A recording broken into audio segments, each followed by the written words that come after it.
मैं मुख्यमंत्री था तो हमने एक योजना चलाई, सहारा योजना। सहारा योजना के अंतर्गत चाहे बेटा है, पुरुष है, चाहे महिला है, जो उस कैटेगरी में आते थे, जो और इस योजना को मैंने भावुक होकर के, मेरे साथ एक घटना, उस घटना के बाद मैंने इसको शुरू किया था।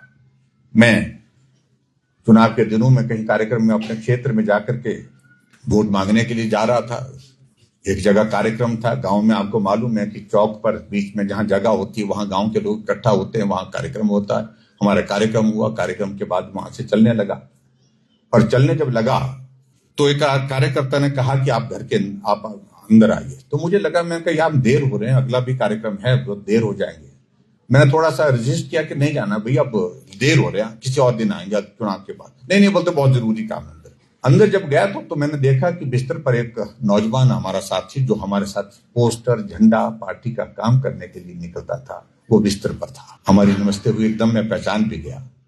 और उसके बाद जब उस नौजवान ने कहा कि मेरा एक्सीडेंट हो गया था, मुझे जानकारी नहीं थी और मेरी स्पाइनल कॉर्ड चले गई, मैं अब बिस्तर पर हूं और अपना काम भी खुद नहीं कर सकता हूं। मैं आपके कार्यक्रम में आना चाहता था लेकिन मैं नहीं आ सकता था।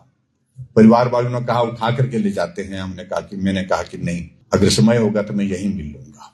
तो मैं बहुत भावुक भी हुआ, मुझे बुरा भी लगा कि मैं आने के लिए मना कर रहा था।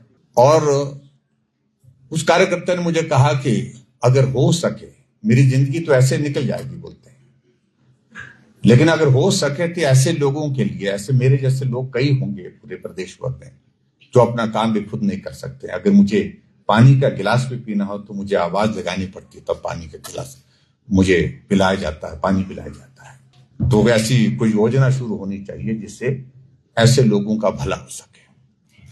तो उसी बात को ध्यान में रखते हुए मैंने सहारा योजना शुरू की थी।